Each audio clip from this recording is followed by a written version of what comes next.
Today we're going to learn about the first painting we're going to create, and that is a color wheel mandala painting. The meaning of mandala is circle and always has a concentric circular nature. These originated from Hindu and Buddhism traditions where they believed they were objects of meditation to aid in one's spiritual development.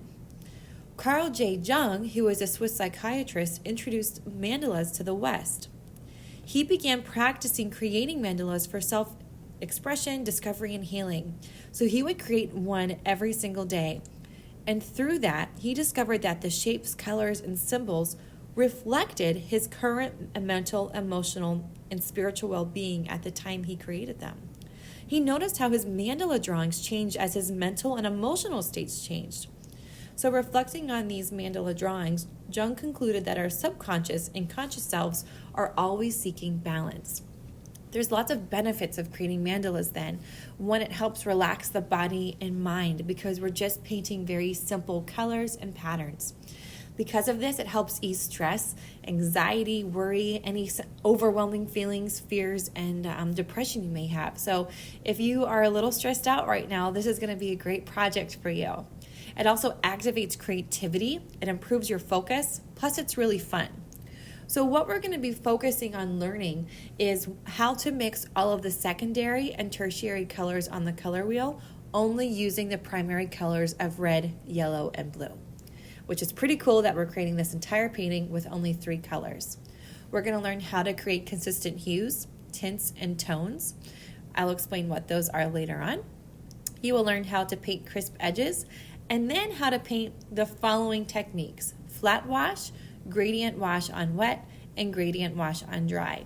Those are 3 of the most common techniques that we will be using in the watercolor class. So it's good for us to really practice them and master them with this first painting so we set ourselves up for the most amount of success later on. Now that we know what a mandala is and what we're going to be doing for it, let's learn how to start designing it.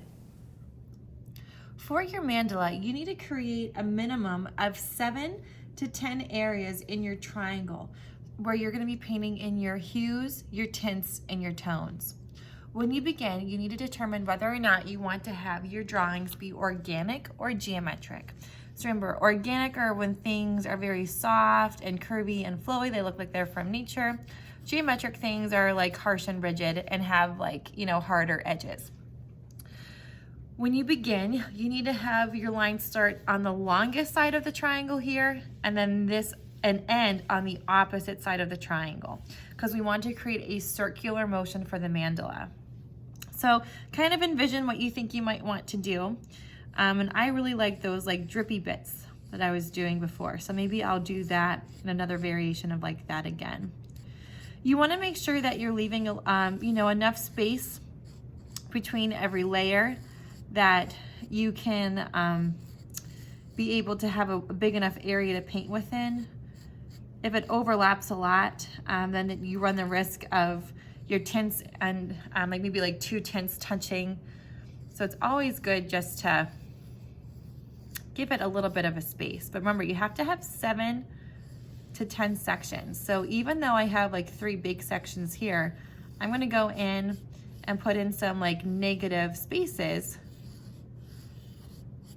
maybe inside these things. Maybe I'll give it a fun little bubble there, another fun bubble there, and another one here. Those extra shapes help me meet the minimum requirement of needing to have 7 sections. So once I add in those extra little shapes, I'm now getting up to 7 to 10 little sections. Plus they give it that really nice 3-dimensional quality. After you finish one sketch, take a look and see whether or not you like it or not. What's working, what's not working. If you're not a fan of it, maybe try to do a completely different approach. So I had done organic shapes for my first one, so now I'm going to be trying out geometric ones. Once again, I'm starting my lines on the longer edges of the triangle to create that concentric circular movement that will go in my piece. And everything that I'm putting in, I'm trying to make sure that it relates to everything else I'm drawing. So notice that I'm repeating similar shapes. I'm repeating this zigzag line. My lines don't necessarily overlap. They're just going around one another.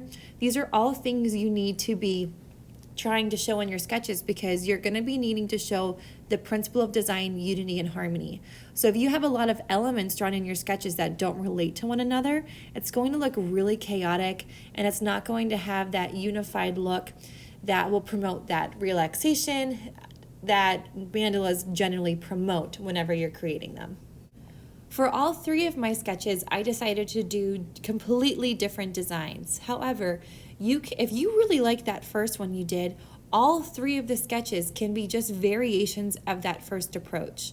They just need to make sure that they show unity and harmony by having similar elements throughout. They need to be either all organic or all geometric. The lines need to start and end on the longer diagonal lines in the triangle. And you want your lines to not overlap one another, so you get this nice sectioned approach throughout the sketch. You also have to make sure that you have at least 7 sections that you will be able to paint your colors in. After you draw in the main sections, if you're noticing that you don't quite have enough, that's when you can start drawing in smaller shapes within your larger sections to meet that minimum 7 requirement. After you've completed your sketches, star the one that you want to do for the project, take a picture of your work, and submit it into the assignment for today.